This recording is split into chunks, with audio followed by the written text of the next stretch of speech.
A teacher? You just babysit kids for pennies. My father said that in front of 40 guests, 3 cousins I hadn't seen in a decade, and my 4-year-old daughter, who was sitting on my husband's lap. My husband didn't flinch. He set down his fork, placed his napkin on the table, and he looked at my father the way you look at someone who just confirmed everything you already knew about them. He didn't say a word. 2 days later, my father would be sitting in a room full of 300 people, watching that same man receive something Gerald Whitfield could never buy with all the dealership money in Georgia. And for the first time in 67 years, my father had nothing to say. But I'm getting ahead of myself. What happened in those 2 days changed 5 relationships in my family, permanently. And it started with a phone call I should never have answered. Before I go on, please take a moment to like and subscribe, but only if you genuinely connect with this story. Drop your location and local time in the comments. I'm always amazed at where you all are watching from. My name is Cora. I'm 33. I'm a nurse in Savannah, Georgia. And this is the story of how my father tried to destroy my marriage at his own anniversary party, and how a quiet man in a $20 tie answered him without raising his voice. Now let me take you back 8 weeks ago, to the evening my mother's number appeared on my phone for the first time in 5 years. I was kneeling beside the bathtub, rinsing shampoo out of Lily's hair, when my phone buzzed on the tile floor. The screen said Mom, not Mom with a heart emoji like some people have, just Mom. Capital letters, no photo, no contact card. I deleted everything else 5 years ago. I only kept the number in case of an emergency, death or hospitalization. Those were the only 2 reasons I told myself I'd ever pick up. But I picked up anyway. Cora? Her voice was already wet, already trembling. My mother could cry on command. I'd known that since I was 12. But this sounded different, thinner, older. Hi, Mom. Your father and I, we're having our 45th anniversary. A big gathering, family, friends, the whole neighborhood. I didn't say anything. Lily splashed her rubber duck. He's different, Cora. He asks about you. Last Christmas he sat in Lily's nursery, the room we set up for her when you were pregnant. He just sat there. I closed my eyes. 5 years ago, my father had stood in his kitchen, the same kitchen where he taught me to scramble eggs, and given me an ultimatum. His exact words, "You drop that teacher, or you don't walk through this door again." I chose Nathan. The door slammed. 5 years of silence followed. Now Diane was filling that silence with tears. Lily deserves to know her grandparents. Megan's already talked to your father. Everyone's ready. You're the only one who hasn't come home. There it was, the framing. I was the holdout. I was the problem. I looked at Lily. She was 4 years old and had never met her grandparents. She didn't know their faces, their voices, the smell of my mother's lavender lotion. That was the weakness, and my mother knew exactly where to press. I'll think about it, Mom. That's all I'm asking, sweetheart. She hung up.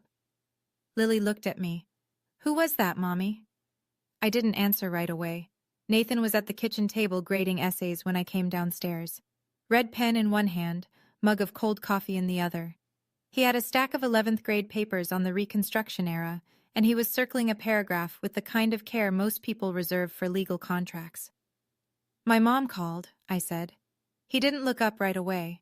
He finished his mark, capped the pen, and then gave me his full attention. That was Nathan. He never half listened. She wants us to come to their 45th anniversary, a big reunion, the whole family. When? Next Saturday. He was quiet for a moment, not the hesitant kind of quiet, the thinking kind. If you want to go, he said, we go, but I need you to know something.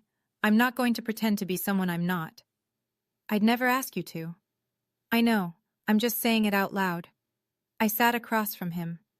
Between the essay stacks, I noticed a large manila envelope, thick, official-looking, stamped with the Chatham County Board of Education seal.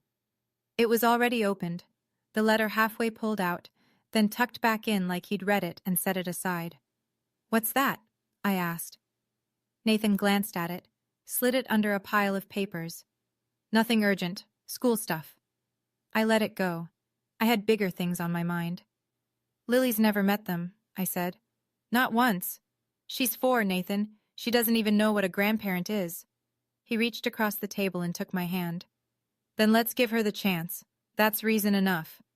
We decided that Friday. Drive up from Savannah, 4 hours to the little town outside Atlanta where I grew up.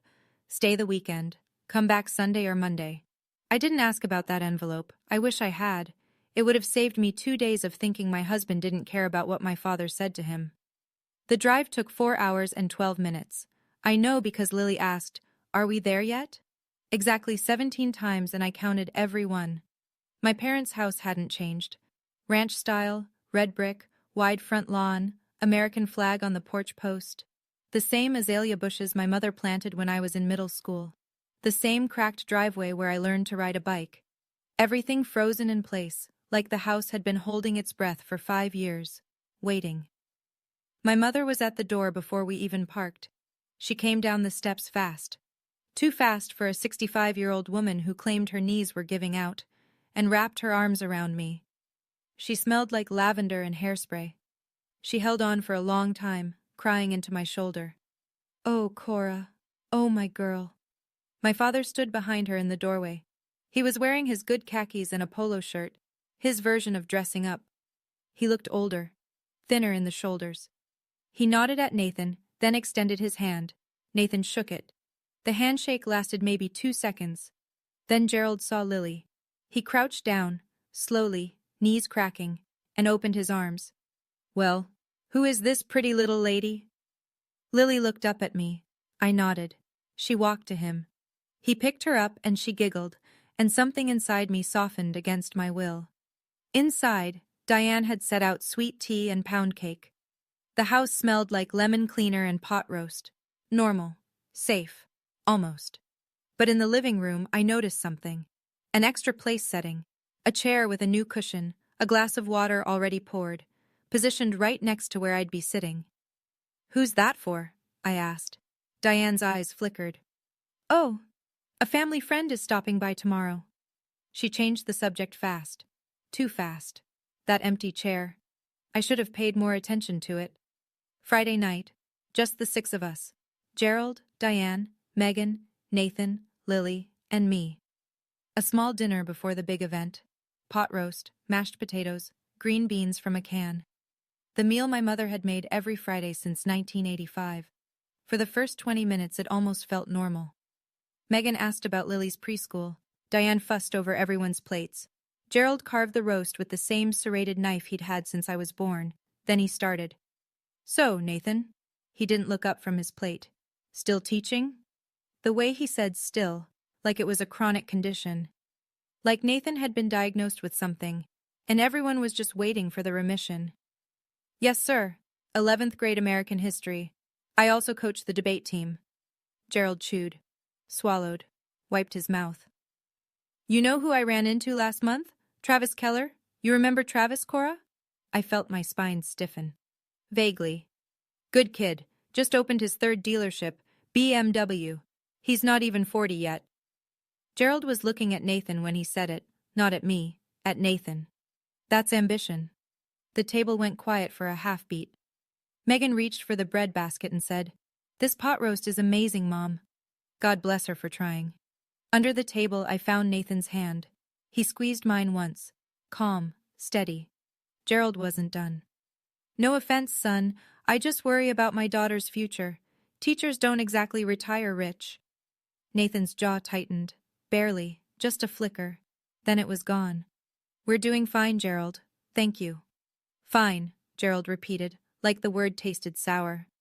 "Fine is a low bar." Diane clinked her fork against her glass. "Who wants dessert? I made pecan pie." Gerald mentioned Travis twice more before the pie was gone, once about his trip to Italy, once about his lake house. Each time his eyes drifted to Nathan. This wasn't small talk. This was target practice. That night, I lay in my old bedroom staring at the ceiling. The glow-in-the-dark stars I'd stuck up there in 7th grade were still faintly visible. Little green ghosts of a girl who once thought this house was the safest place in the world. Nathan was on the air mattress beside the bed, reading to Lily. "Good night, Moon."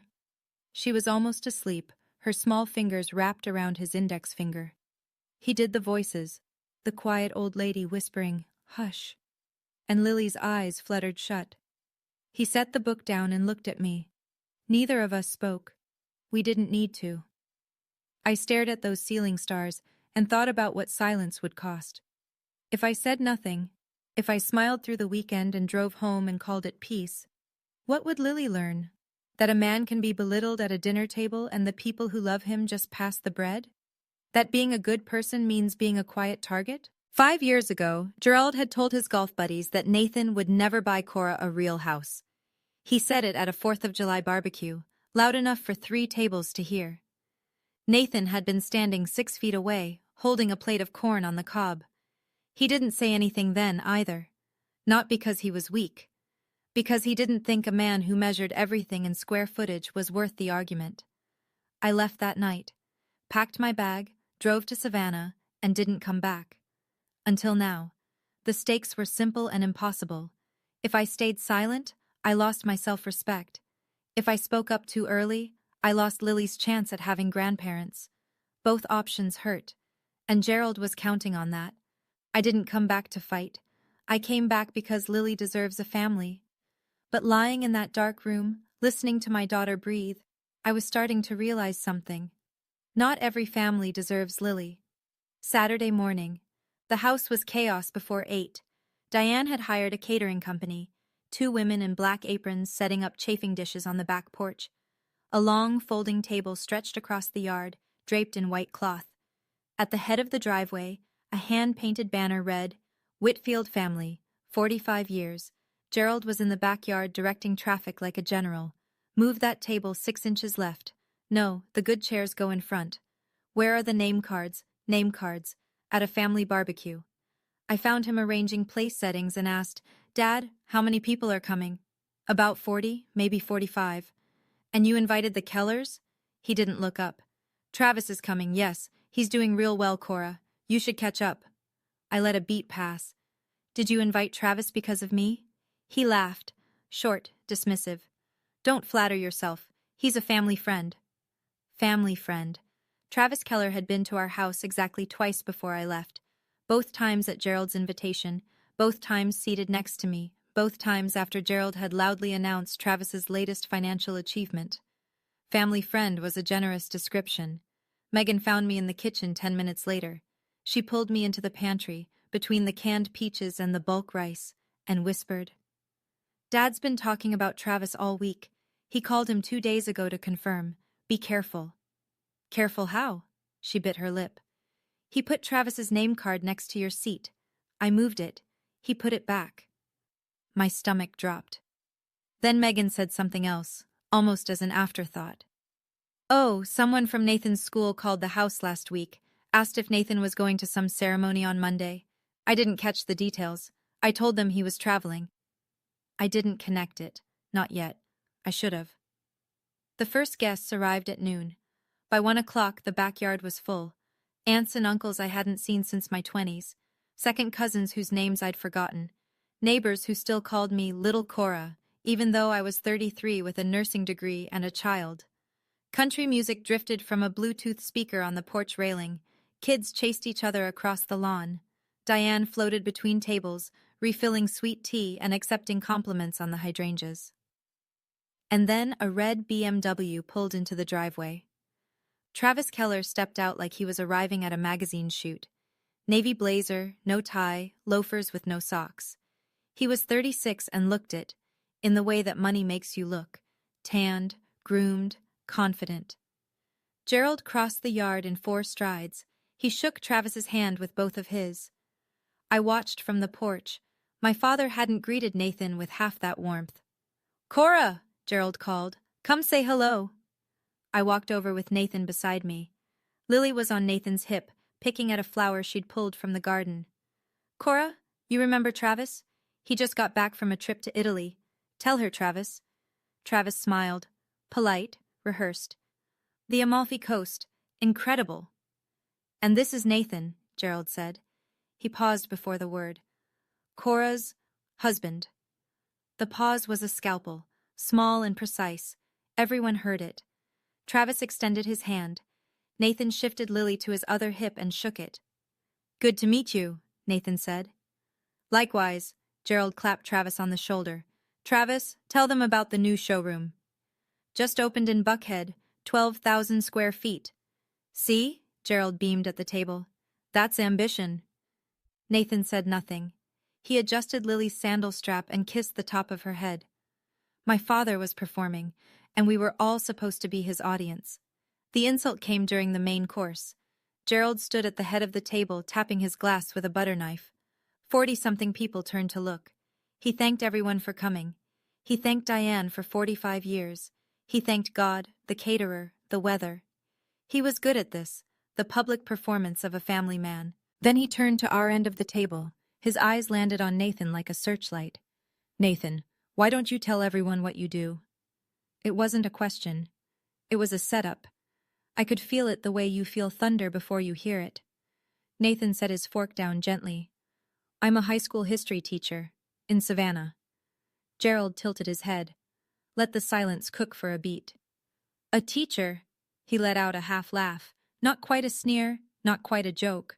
Worse, something in between. You just babysit kids for pennies. The yard went silent. 40 people. The clink of ice in someone's glass. A mockingbird in the oak tree. The Bluetooth speaker between songs. Nathan placed his napkin beside his plate. He looked at my father. Not with anger, not with hurt, with recognition. The look of a man who just had a suspicion confirmed. He said nothing.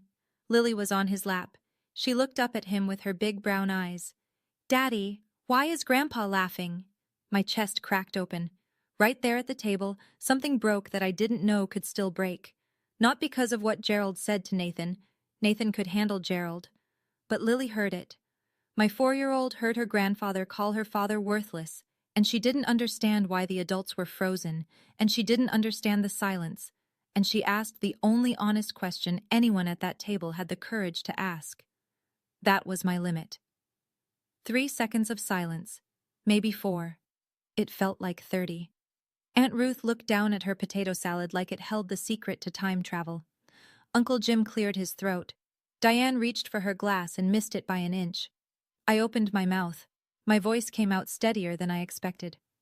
Dad, Nathan is the hardest working person I know. You owe him an apology. Gerald didn't blink. I'm just stating facts, Cora. I didn't get where I am by being sensitive. This isn't about being sensitive. This is about basic decency. He waved his hand. The same hand gesture he used to dismiss salespeople at his dealership. Lighten up. It was a joke. Diane stood. Let's not ruin the party. Gerald, come help me with dessert. She was already walking toward the kitchen, her heels clicking on the patio stones, pulling the disaster behind her like a curtain. No one moved. Travis sat 2 chairs away, swirling his wine, studying the label like it was the most fascinating thing he'd ever read. Not one person at that table said a word in Nathan's defense. Not one. Gerald straightened his collar. No offense, Nathan, but in this family, we build things. We don't babysit. Nathan looked at him for one more second. Then he turned to Lily. Hey, sweetheart. His voice was soft, warm, completely unchanged. You want to go see the fireflies in the yard? Lily's face lit up. Yes!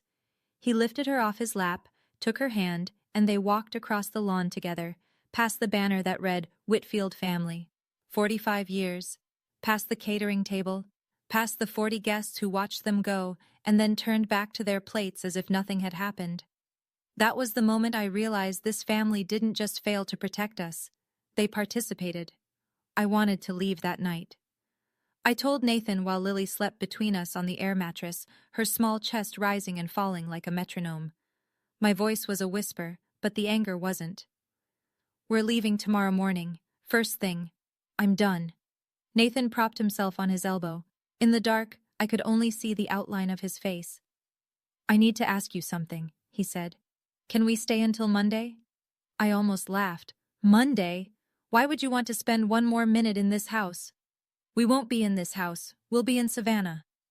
He reached over to his bag on the floor and pulled out the manila envelope, the one from the kitchen table back home, the one stamped with the Chatham County Board of Education seal, the one I saw and didn't ask about. He handed it to me. I opened it in the faint light from the window. A formal letter, embossed letterhead, words I had to read twice to believe. Teacher of the Year? Chatham County. The ceremony is Monday afternoon at the Civic Center. I stared at him. Nathan, when did you find out? 3 weeks ago. 3 weeks. And you didn't tell me? He was quiet. Then, I didn't want you to think I was trying to prove something to your father. That's not what this is about. It was never about him. Then what is it about? My students wrote letters. My principal said they've been planning this for months. I wasn't going to go. But Marcus, you remember Marcus Hall? He called me yesterday and said he's flying in from Atlanta to speak. I held the letter against my chest in the dark. My husband had been carrying this in his bag the entire trip and hadn't said a word. Not when Gerald called him a babysitter, not when 40 people looked away. He didn't need Gerald's approval. He never had. Sunday morning. Megan texted me at 7. Coffee? That place on Main? I left Nathan and Lily asleep and drove to a small diner 2 blocks from the house. Megan was already in a corner booth, hands wrapped around a mug, looking like she hadn't slept. I need to tell you something, she said before I sat down. Okay. Dad planned this, all of it. I slid into the booth. Planned what exactly? Travis, the seating, the question about Nathan's job. She lowered her voice. 2 weeks before the reunion, Dad called Travis directly. I was in the hallway. He said, and I'm quoting, I want you there, sitting next to Cora, so she can see what she could have had. I let that land. There's more, Megan said. He told people, Mrs. Patterson, the Hendersons, the Lyles, that you and Nathan were having problems, that you were probably getting a divorce soon. He said it like it was fact. That's a lie. We're not having any problems. I know, but he said it 3 weeks ago, before you even agreed to come. She looked at me. Don't you see? He set the stage. If you showed up without Nathan, it confirmed his story. If you showed up with Nathan, he'd embarrass him until you wished you hadn't. The coffee was bitter, and my hands were shaking. Why didn't you tell me sooner? Megan's eyes went glassy. I've been living under his roof my whole life, Cora.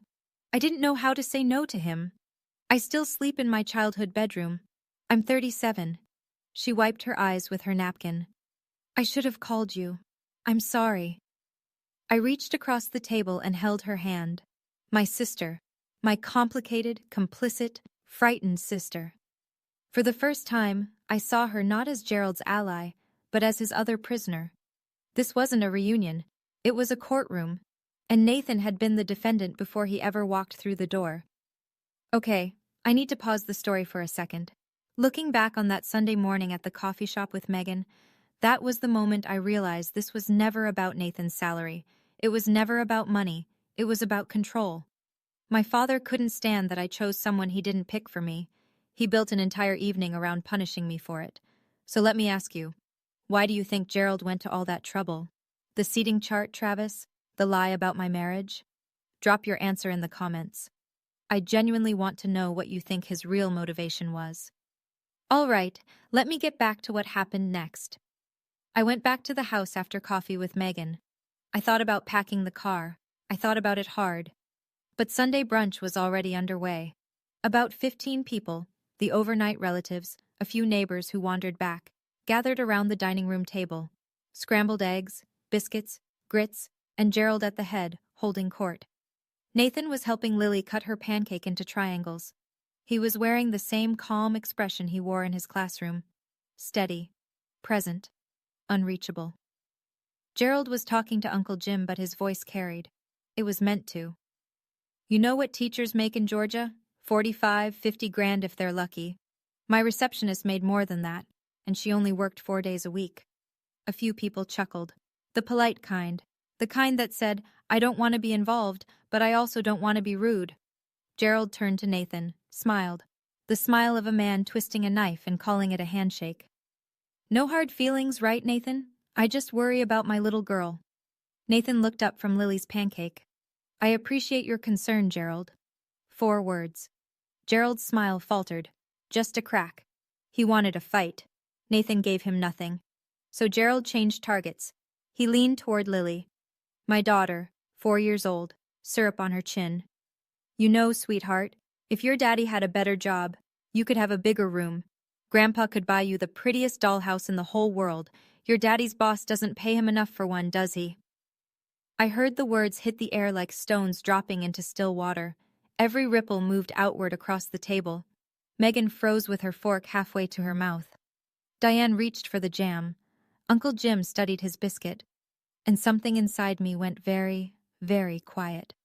The kind of quiet that comes right before a decision you can't take back. I stood up. Not fast, not dramatic.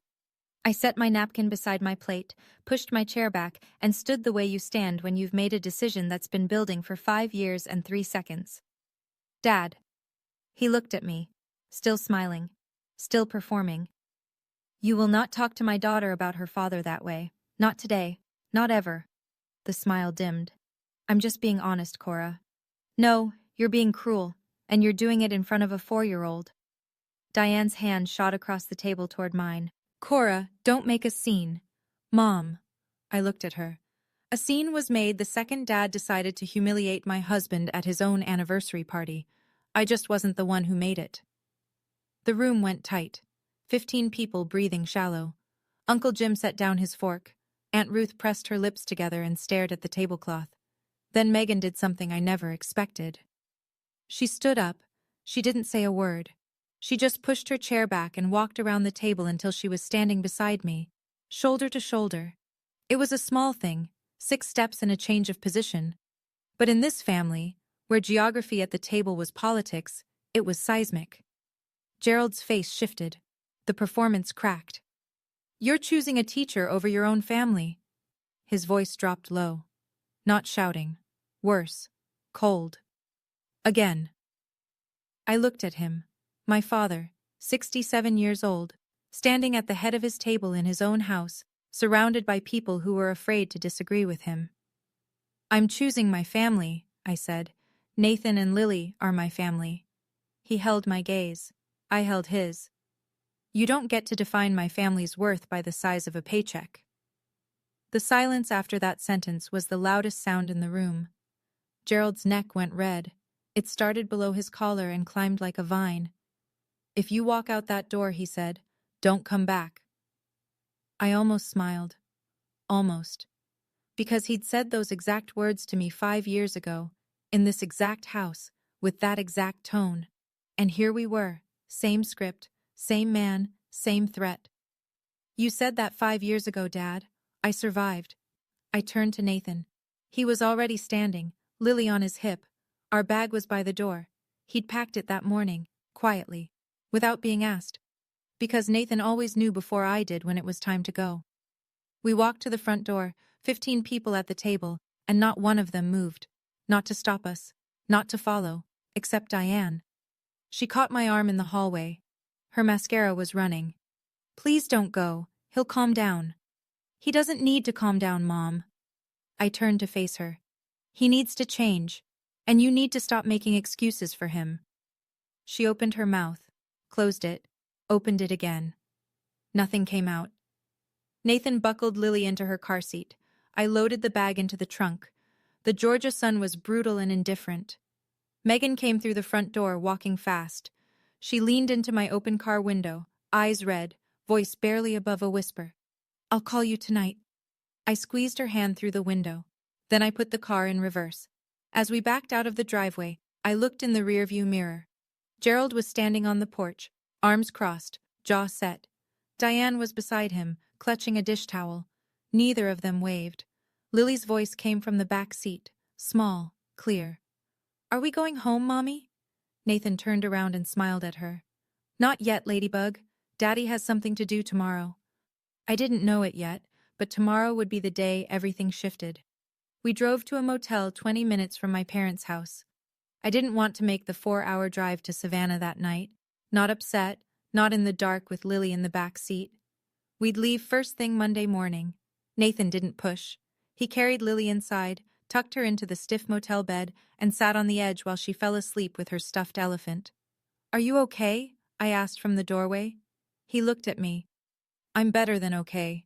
I just didn't want Lily to hear those things. She's 4, she won't remember. She might. We didn't sleep much. We lay in the dark and listened to the ice machine hum outside the door. At some point, I rolled over and said, "I'm proud of you." And Nathan said, "I didn't do anything." And I said, "I know. That's why." Monday morning. We were on the road by 7, 4 hours to Savannah. Lily fell asleep before we hit the interstate. At 11, we pulled into our driveway. Nathan showered, put on his good shirt, the white Oxford he wore to parent-teacher conferences, a navy tie, the $20 tie I bought him at Marshall's 3 Christmases ago. I put on a sundress. Lily wore her yellow flower dress. Nathan called Principal Dawson to confirm.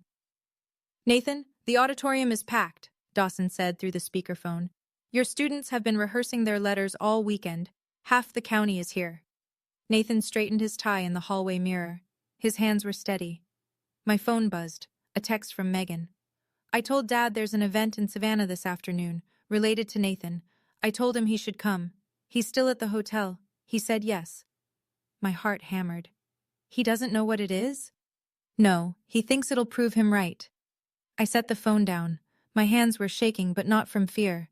The Chatham County Civic Center was built in the 70s and still smelled like old carpet and ambition, but today it was transformed. A banner across the stage read, "Chatham County, Teacher of the Year, 2026. Rows of folding chairs filled the auditorium. More than 300 people, teachers in their professional best, parents with programs in their laps, students fidgeting, whispering, holding handmade signs. Nathan walked in through the side entrance. Principal Dawson met him with a handshake and a lapel pin. I took Lily to the 3rd row. Good seats, close enough to see his face. The ceremony opened with the Pledge of Allegiance. Then Superintendent Martha Collins stepped to the podium. She was a tall woman with reading glasses on a chain and the kind of voice that made you sit up straighter. "Every year," she began, "we recognize one educator who represents the best of what this profession can be. Not the flashiest, not the loudest, but the one whose impact is measured in lives changed." I scanned the auditorium. 3 rows behind me, on the left side, I saw them. Gerald, Diane, sitting in folding chairs like everyone else. Gerald was wearing his polo shirt from the reunion. He hadn't brought other clothes. Diane had her purse on her lap, clutched tight. They looked out of place, uncomfortable, like people who had walked into a room expecting one thing and sensing something else entirely. "This year's recipient," Superintendent Collins continued, "has given 12 years to public education. He has coached debate teams to state championships. He has volunteered hundreds of hours mentoring at-risk youth in our community. And in the words of one former student," she paused, adjusted her glasses, "he is the only reason I'm alive today." She turned toward the wings of the stage. "Please welcome Mr. Nathan Brennan." The auditorium erupted. 300 people stood. Lily bounced on my lap and yelled, "That's my daddy!" And 3 rows back, Gerald Whitfield did not move. Nathan took the stage the way he entered every classroom, without fanfare. He adjusted the microphone. He looked out at the crowd. He found me in the 3rd row and gave me the smallest nod. But before he could speak, Superintendent Collins announced the student tributes. The first voice belonged to Dr. Marcus Hall, 28 years old, white coat ceremony behind him, residency ahead of him. He walked to the podium with a folded piece of paper and hands that shook. "When I was 16, Marcus said, "I was sleeping in my car." The auditorium went still. "My mom was gone. No family, no address. I showed up to school every day because it was warm and because Mr. Brennan never asked me why my clothes smelled like motor oil." He unfolded the paper. His voice cracked. "He found out I was homeless. He didn't report me to some office. He drove me to school every morning for a year. He paid for my AP exam fees out of his own pocket. He co-signed my college application fee waiver, and when I got into Emory, when I stood there in my white coat last year, he was the only adult in the front row." Marcus stopped, wiped his eyes. 300 people were silent. "I'm a doctor today because a teacher believed in me when nobody else did." The applause came in waves. People were crying. The woman next to me handed me a tissue and I realized I needed one. Then Jamie Ostrowski, 24, first-generation college graduate, now a young attorney in Macon, stepped up. Mr. Brennan taught me that history isn't about memorizing dates, it's about understanding why people make the choices they do. He changed how I see the world. I turned around. I had to see. Gerald sat rigid. His hands were clenched on his thighs. Diane was pressing a handkerchief to her face. Not performing this time. Just crying. Gerald's mouth was a thin line. His eyes were locked on the man standing on that stage, the man he'd called a babysitter 2 days ago. And for the first time, he was seeing Nathan through 300 pairs of eyes that weren't his own. Nathan stepped to the microphone. He didn't have a prepared speech, no cards, no notes, just his hands resting lightly on the podium like he was about to start a Monday morning lesson. "I'm not good at speeches," he said. A few people laughed softly. "But I want to say something." He paused. "Someone told me recently that what I do is babysitting for pennies." A ripple of quiet laughter. They thought it was a joke, a self-deprecating opener. Nathan let it settle. "And I thought about that. I thought about it all weekend." The laughter faded. Something in his voice told them this wasn't a punchline. "Here's what I realized. They were right about one thing. I don't do this for the money. I never did."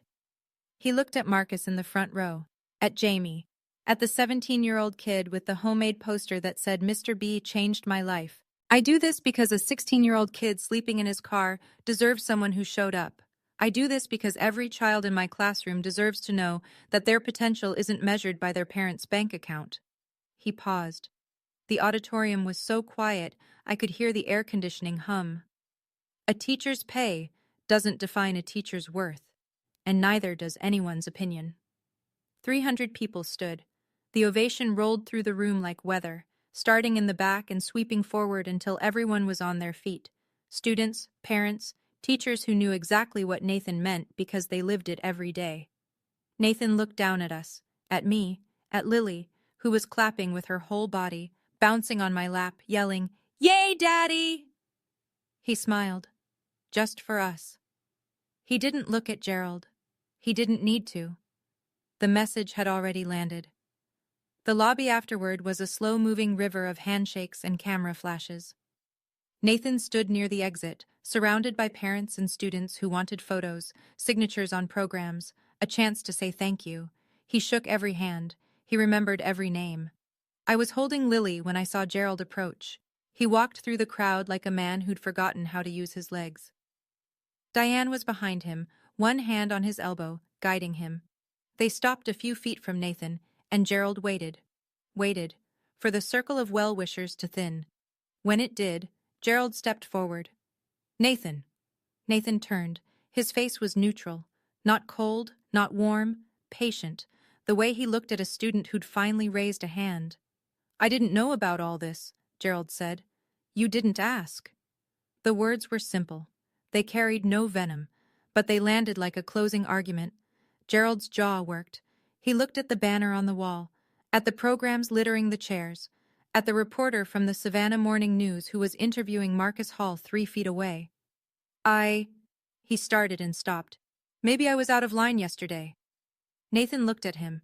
12 years of teaching had given him the kind of patience that made other people uncomfortable because they couldn't tell if it was forgiveness or a verdict.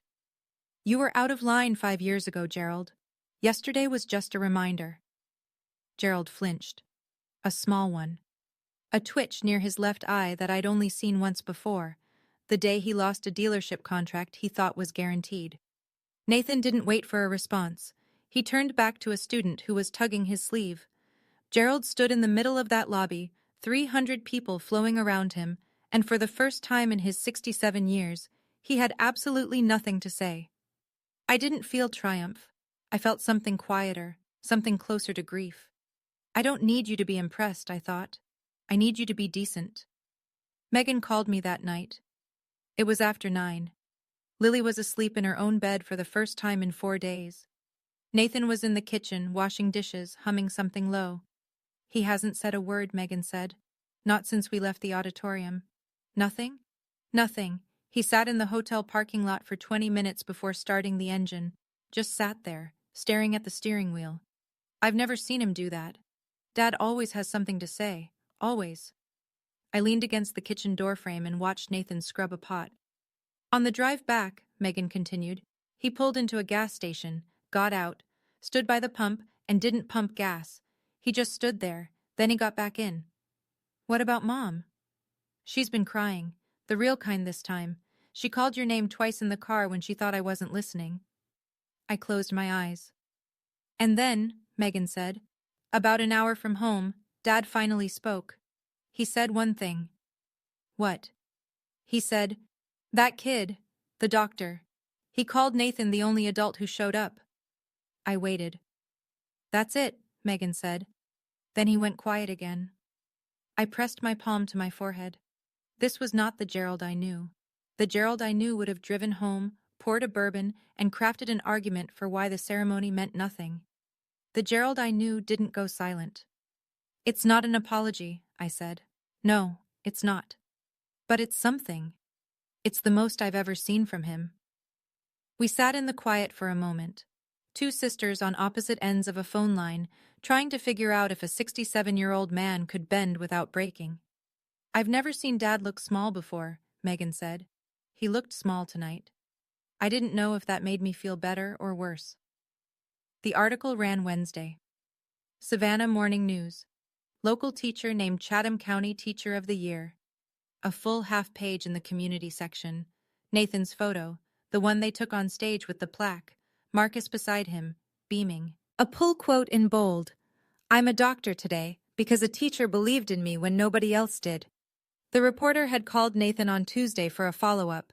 She asked about the mentorship program he ran on weekends. She asked about the debate team's state championship run. She asked how it felt to be recognized. Nathan said, the recognition belongs to my students. I just open the door. They walk through it. That quote made it into the article too. And then Megan did something small and deliberate. She shared the article on Facebook, tagged nothing, wrote nothing, just the link, posted it, and walked away. Within 2 days, every person in my parents' social circle had seen it. The Hendersons, the Lyles, the women from Diane's garden club, the men Gerald played cards with at the VFW, and Mrs. Patterson. She called Diane on Thursday morning. Megan told me about it later. I saw the article, Mrs. Patterson said. Nathan seems like a wonderful man. I have to say, Diane, Gerald told me they were having problems, told me Cora was getting a divorce. Dead silence on the line. That doesn't look like a woman getting a divorce. That looks like a woman standing behind her husband at a ceremony in front of 300 people. Diane didn't know what to say. She stammered something about miscommunication. Mrs. Patterson wasn't buying it. Gerald's careful story, the one he'd been whispering for weeks, collapsed overnight. He didn't need anyone to expose him. The truth did it on its own, printed in black and white on page B4 of the local paper. The babysitter made the front page. The car dealer made excuses. He called on a Saturday. 1 week after the reunion. 7 days of silence, which for Gerald Whitfield was a geological event. Cora. His voice was different. Not smaller, not apologetic, just uncertain. I'd never heard my father uncertain. It sounded like a language he'd just started learning. Hi, Dad. A pause. I could hear the clock in his study, the grandfather clock my mother had inherited from her aunt. It ticked loud enough to fill the gaps in any conversation, which was probably why Gerald liked making calls from that room.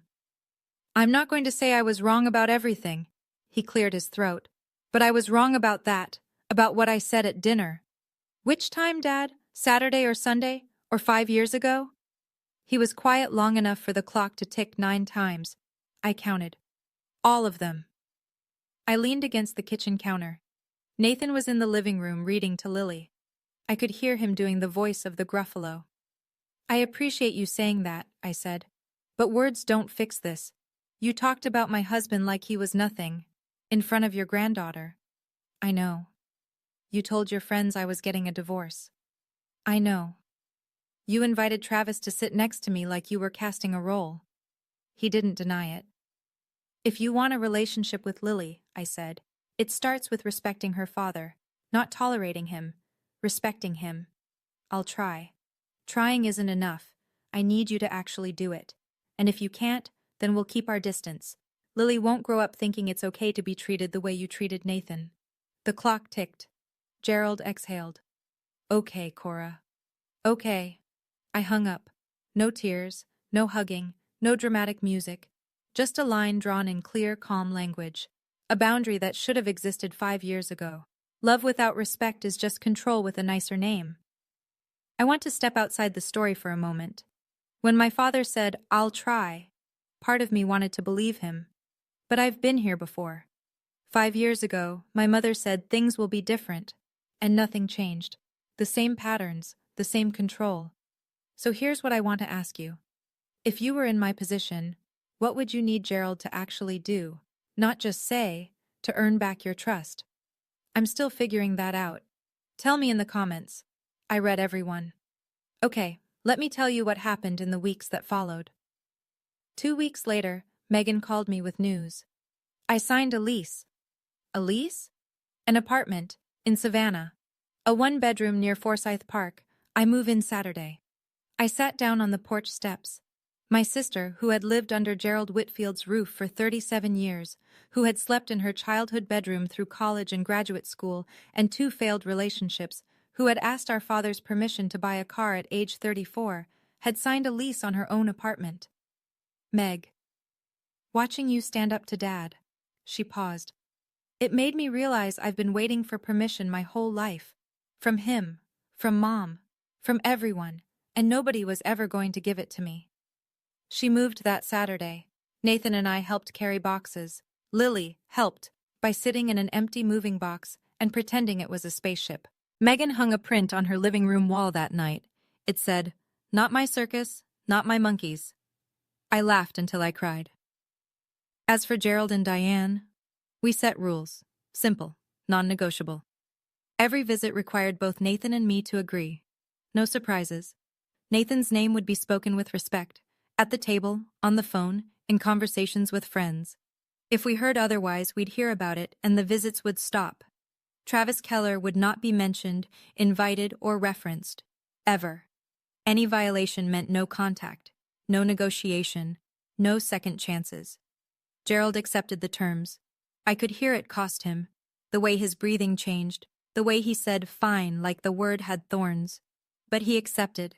Because for the first time, he understood that he could lose both daughters at once, and his anniversary banner would hang in an empty yard. Nathan went back to school that Monday. Same tie, same lesson plan, same hallway. He didn't mention Gerald to anyone. He never had. A month later, I was picking Lily up from preschool when she ran to me across the playground with her backpack bouncing and her shoes untied. "Mommy, my teacher says Daddy is famous." I laughed. "Daddy isn't famous, baby. He's just good at what he does." She thought about that for a second, tilted her head the way she does when she's working through a big idea. Is that the same thing? I stopped walking. I looked at my daughter, 4 years old, shoelaces dragging, wisdom falling out of her mouth like spare change, and I thought about everything that had led to that sentence. "Yeah," I said. "Maybe it is." We drove home. Nathan's car was already in the driveway. Through the window I could see him at the kitchen table, grading papers, red pen in hand, mug of coffee going cold beside him. The same scene I'd walked into 1,000 times. The same man. Unchanged. Unbroken. His Teacher of the Year plaque sits on the bookshelf in our living room now. Next to it is a framed photo from the ceremony. Nathan and Lily on stage, Lily's arms around his neck, both of them laughing at something only they understood. I didn't go back to that reunion to get revenge. I went because I wanted my daughter to know her grandparents. What I got instead was a reminder that stayed with me every day since. You can't control how people see you, but you can control who you allow at your table. My father measured people in dollars. My husband measures them in potential. And every morning when Nathan Brennan puts on his $20 tie and drives to a building full of kids who need him, he is worth more than Gerald Whitfield ever understood. Respect isn't earned by a bank statement. It's earned by showing up, especially when no one's watching. That's my story. Thank you for staying until the end. It means more than you know. If you've ever had to set a boundary with someone you love, a parent, a sibling, someone who was supposed to be in your corner, I'd love to hear how you handled it. And if this story reminded you of someone who deserves more respect than they're getting, share it with them. There's another story waiting for you in the description. It's about a woman whose in-laws tried to take credit for everything she built. I think you'll connect with it. Hit subscribe so you don't miss it. I'll see you there.